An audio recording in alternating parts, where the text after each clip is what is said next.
할렐루야. 이 새벽 시간 하나님 앞에 달려나온 우리 성도님들 축복합니다. 오늘 말씀해 주신 은혜와 은총이 성도님들과 성도님들 가정에 풍성하게 임하게 되시기를 주님의 이름으로 축원합니다. 오늘 말씀은 시브리서 5장 5절에서 10절까지의 말씀입니다. 제가 봉독해 드리겠습니다.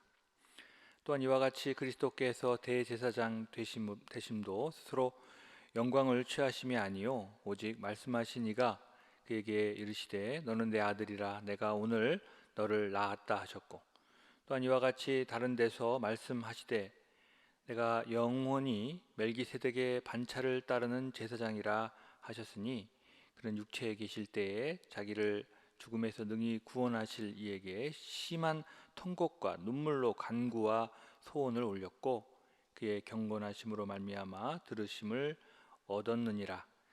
그가 아들이시면서도 받으신 고난으로 순종함을 배워서 온전하게 되셨은즉 자기에게 순종하는 모든 자에게 영원한 구원의 근원이 되시고 하나님께서 멜기세덱의 반차를 따른 대제사장이라 칭하심을 받으셨느니라. 아멘. 오늘 말씀이 여러분들을 축복해 주실 줄 믿습니다. 고난을 즐거워하는 사람은 없습니다. 그러나 이 고난이 우리에게 주는 유익은 참 신비스러울 정도로 귀하고 복된 것이죠. 고난은 괴로운 것이지만 새로운 삶을 시작하는 원동력이 됩니다. 도저히 변화가 없을 것 같은 상황 속에서 고난은 변화를 가능하게 하고 인생을 새로운 방향으로 시작하게 만드는 놀라운 일을 시작합니다. 무엇보다도 고난은 하나님 말씀에 귀를 기울이게 하는 능력이 있습니다. 그리고 그 말씀에 순종하게 하는 놀라운 계기를 마련하는 거죠. 변화되지 않고 죽어 영원한 형벌에 처할 수밖에 없는 그런 삶에서부터 그 작은 고난이, 또 어쩌면 참 견디기 힘든 그 고난이 그 변화를 가능하게 만드는 원동력이 된다고 하는 것입니다. 저는 이 고난이 주는 유익 세 가지를 좀 살펴보고 하나님이 주시는 지혜와 은혜를 나누기를 원합니다. 첫 번째로, 고난은 우리를 연단한다는 것입니다. 할렐루야, 믿으시기 바랍니다. 신명기서 32장 11절에 보면 마치 독수리가 자기의 보금자리를 어지럽게 하며 자기 새끼 위에 너풀거리며 그의 날개를 펴서 새끼를 받으며 그의 날개 위에 그것을 엎는 것 같이, 이렇게 기록하고 있는 내용이 있습니다. 마치 독수리가 그 보금자리를 어지럽게 하여 던지고 받는 과정을 통해서 새끼를 연단하는 그런 내용을 기록하고 있는 말씀입니다. 사랑하는 새끼를 왜 연단합니까? 그것은 자신의 새끼가 날지 못하는 닭과 같은 인생을 사는 존재가 아니라 하늘을 지배하는 하나님이 그 존재에게 부여한 그 능력을 누리면서 살게 하기 위해서 그와 같은 연단을 한다는 것입니다. 사랑하는 성도 여러분, 여러분들에게 혹시 고난이 있습니까? 만약 그렇다면 하나님께서 여러분들을 이 세상의 주인공으로 살게 하시기 위한 연단의 과정일 수 있다는 사실을 여러분 기억하시기 바랍니다. 우리에게 닥친 고난이 그냥 고난으로 끝나는 것이 아니라 이 고난을 통해서 하나님은 이 독수리와 같은 놀라운 능력을 우리에게 부여해 주신다고 하는 것입니다. 어떻게 보면 날개짓 하게 하는 것 자체가 하나님의 계획일 수 있습니다. 훈련이 하나님의 목적이 되기 때문에 그렇게 하시는 것입니다. 그래야 하나님의 살아계심과 역사하심을 믿고 그 힘을 의지하며 이 세상을 이끄는 지도자로 쓰임받을 수 있기 때문인 것입니다. 사랑하는 성도 여러분, 힘들고 어려운 일을 지내고 있다면 그것을 위해 열심히 노력하시고 그것을 극복하기 위해 최선을 다하시면서 하나님의 훈련과 하나님의 축복을 경험할 수 있는 저와 여러분들이 되시기를 축원합니다. 두 번째로, 이 고난은 깨달음을 준다고 하는 것입니다. 고난을 당하니 그동안 알지 못하는 것을 알게 되고 깨닫게 되는 것입니다. 갑자기 몸이 이상해서 병원에 입원을 해보면 그동안 내가 얼마나 건강에 무관심했는지, 또 한편으로는 참 하나님께서 도우셔서 이렇게 무관심한 중에도 얼마나 건강하게 살았는지를 깨닫게 됩니다. 내가 얼마나 많은 사람의 도움으로 살았는지, 내가 얼마나 하나님의 사랑을 받았는지도 깨닫는 그런 경험을 하게 됩니다. 오래전에 제가 남해에서 신묵 수도원이라고 하는 곳이 있어서 한번 찾아가 훈련을 받은 적이 있는데요. 3일 동안 말을 안 하는 훈련을 받았습니다. 그런데 참 어렵더라고요. 이 말 안 하는 것이요, 보통 일이 아닙니다. 그러면서 깨닫는 것이 참 우리가 얼마나 입을 나불거리면서 사는지, 듣지도 않고 쓸데없는 말을 그렇게 하면서 사는지를 철저하게 깨닫는 시간이었습니다. 특히 또 말하지 않으면 놀라운 소리를 들을 수가 있습니다. 내가 말을 안 하니까 많은 사람들이 하는 한마디 한마디 안에 숨겨져 있는 매우 깊고 또 인생의 교훈이 되는 그런 의미들을 어린아이의 말을 통해서, 또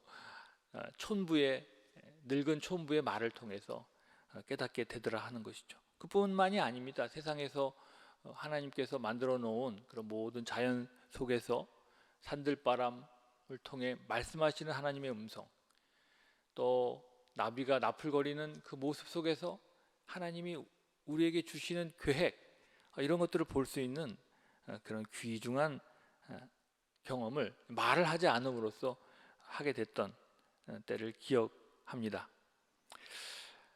마찬가지로 여러분, 금식을 하게 되면 굉장히 많은 것을 체험하죠. 하루 세끼 당연히 먹던 일을 딱 중단하면 말이죠. 그것 때문에 내가 얼마나 평소에 먹는 것에 탐했던지, 또 이 먹는 것 때문에 또 하나님과 멀어졌던 경험이 얼마나 많았는지, 또 이런 체험들을 하게 되는 것을 보게 됩니다. 우리가 40일 작정 기도하기도 하고요, 새벽 기도하기도 하고 하면서 하나님 앞에 나아가게 되는데 사실 쉽지 않죠. 어떻게 보면 일부러 사서 고생하는 것입니다. 호렙산 새벽 기도 같은 경우도 마찬가지입니다. 일부러 고생하는 거죠. 그러나 여러분, 40일 새벽 기도를 다 완주한 성도님들 한결같이 하는 말씀 있죠? 그 속에서 하나님이 내게 주신 은혜가 너무나 크고 놀랍다고 하는 것입니다.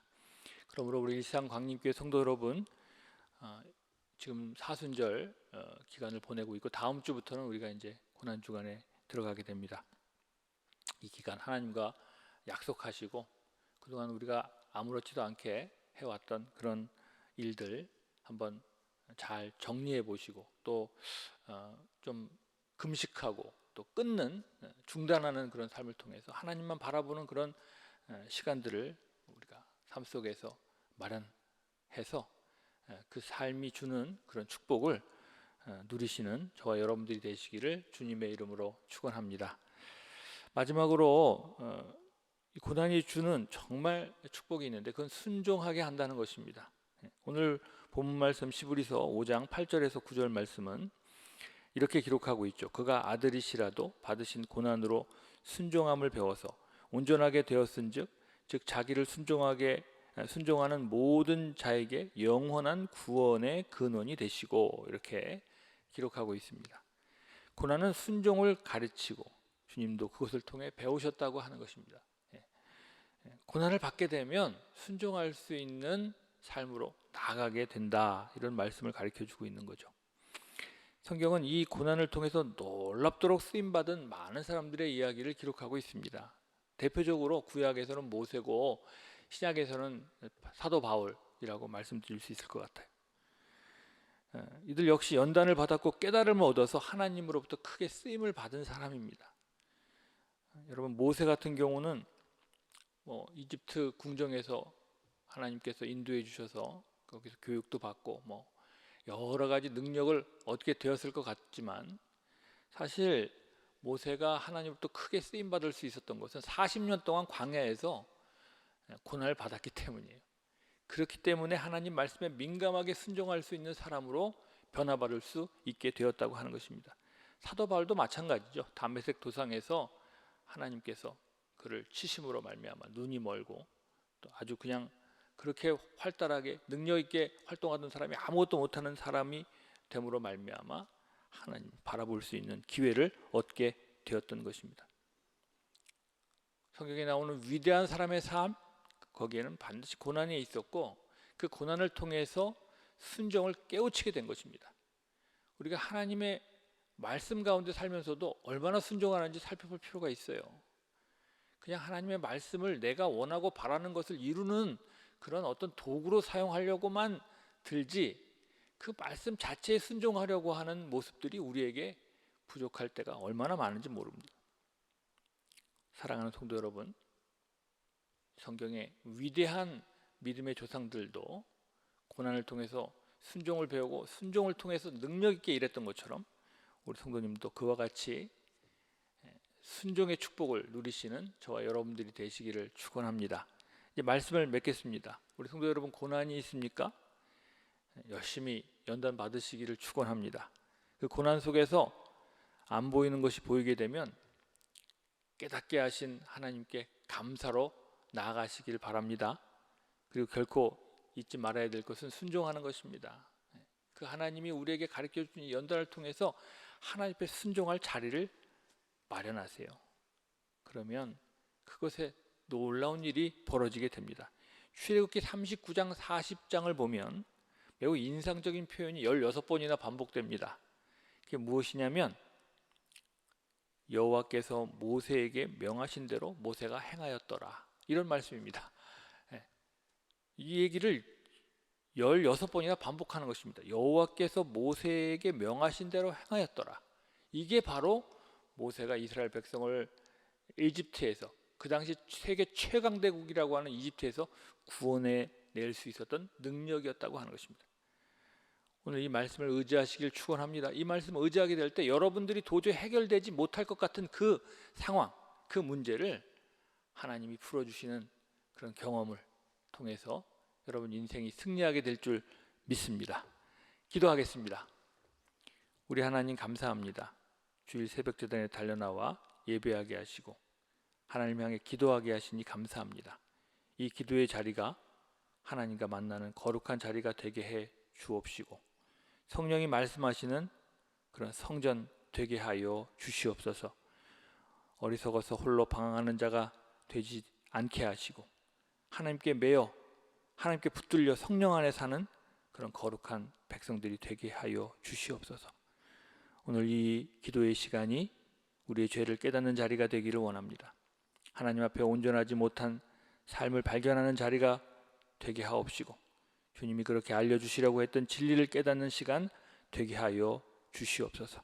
우리를 위해 십자가에 죽으신 주님의 사랑을 우리의 심령에 담게 하시고 그 사랑이 우리에게 흘러넘쳐 우리의 삶뿐만 아니라 우리의 이웃들과 우리의 교회와 우리가 사는 모든 삶의 자리자리가 예수 그리스도의 십자가의 축복으로 가득 채워질 수 있도록 저희들을 사용하여 주시옵소서. 축복해 주실 줄 믿사오며 예수님의 이름으로 간절히 기도드렸습니다. 아멘.